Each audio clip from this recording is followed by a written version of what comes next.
So guess what, guys? Today is going to be absolutely amazing. We are starting this thing off just right. And Nissan has me here for the Japanese classic car show. It starts tomorrow. But today, we get to test drive something that I'm very excited about. Ladies and gentlemen, the 2017 Nissan GTR. That is blaze metallic right there. That's the color of the car. Blaze metallic. This orange is absolutely perfect for the car. As you can see, I can't even tell you guys, like looking at this thing, it's perfect. They did such great improvements to this car. Just looking at it, let's just start. I know we're in the parking lot. We're about to pick this thing up and we're about to go drive it around. We have like a couple hours to spend in it today, but I got to get this started. They changed the side skirts. They changed the front bumper. They changed the hood. They changed the rear bumper. Look at these wheels. Why would you even change those? These wheels are so nice. There's no reason for you ever to get aftermarket wheels. These things are perfect. It's ridiculous.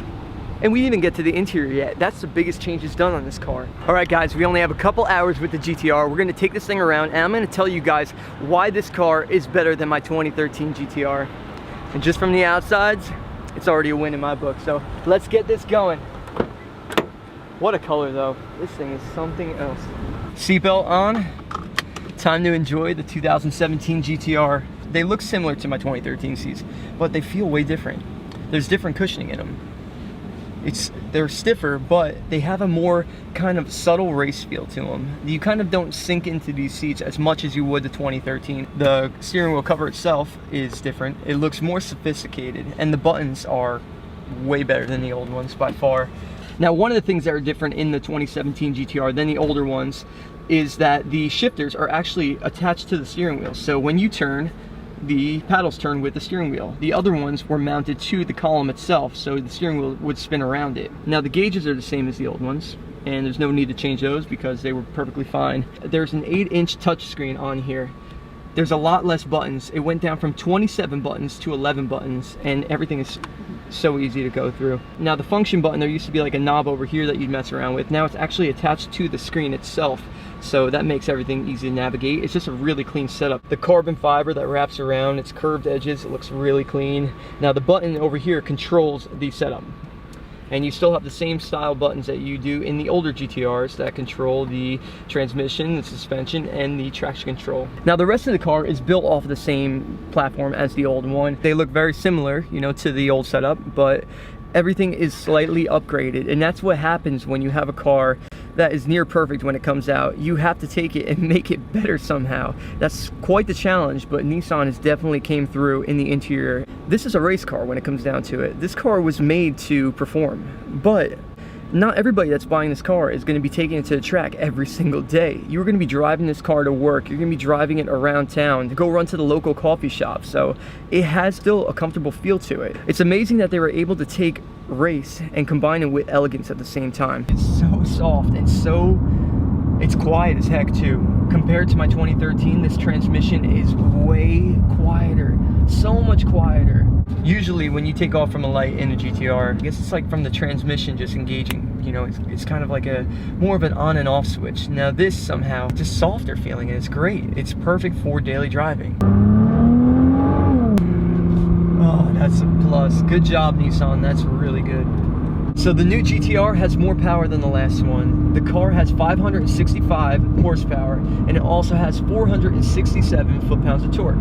That is quite the bump up from the last one, and you can totally feel it. It's in the throttle right there. My 2013 is fast, and there's no taking away from that, but this car feels even better, which is really impressive.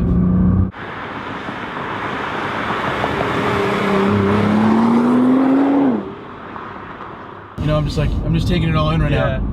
Going through California in a 2017 GTR right now, blaze metallic coloring with this beautiful interior, and the titanium exhaust really puts the cherry on the cake, you know? Cherry on the cake, baby. You know when you put that cherry on that cake. Yeah, you know when you put that cherry on the cake, that's when you're doing something right. You know, you were thinking about putting it on the sundae, but nope, you're gonna put it on the cake on this one. You get that whole cake. I just want the cake. I don't want the sundae. I want the whole thing. Cherry on the cake. All right, guys, we're getting out of the GTR now for the first time, and we're gonna go over the exterior of the car. The changes that Nissan made to this car both increased downforce, but it also made the car look extremely aggressive. The thing looks great, so let's start going over it. Now, one thing I noticed that I'm not too sure if many people noticed or if they did it on purpose or not, but if you look at an R33 GTR, their front grille setup is very similar to this one. So I used to have a silver R33 GTR, and right away when I saw this new setup with the silver one, it looked just like it. I don't know if they did it on purpose or not, but it looks great. Complements it really, really well. Now the rest of the bumper, it has a newer feel to it. The car screams 2017 when you look at it. Now the way that the front lip is designed, I think is really cool because it's something that you don't see. Usually front lips are always consistent across the bottom of the bumper, but this time it's broken up. It's only on the outside of the bumper.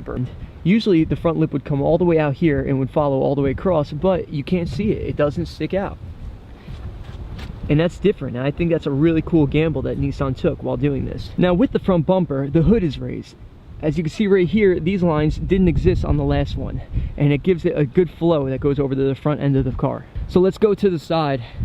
Now visually on the side, this thing looks just like the other GTRs, but the front bumper does come down really far, so you can see that gives it a different kind of look. The side skirt has definitely been changed. You can see it starts out big and then it goes small as it works its way into the car and then comes back out again. Now with that side skirt on the car, it complements the front lip, but it also complements the rear lip spoiler that has definitely been changed from the last one.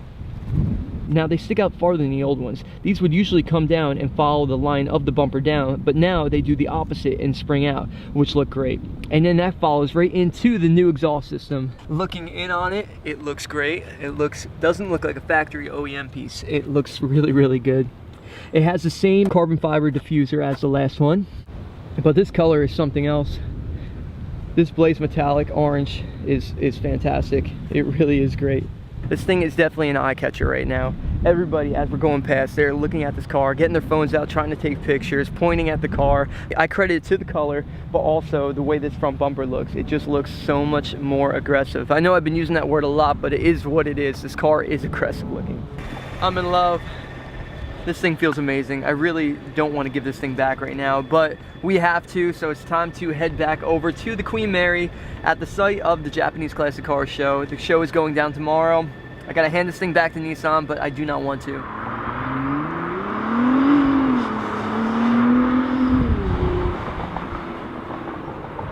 All right, so that's gonna be it for this review on the 2017 Nissan GTR. This car is perfect. Honestly, they did such a good job from the last model to this one. My 2013, I love to death, but this 2017 is definitely the next level in my opinion. So I hope you guys enjoyed this review. Huge shout out to Nissan for letting me drive this car around. So until next time, guys, remember to subscribe to the channel, and thanks for watching. Peace.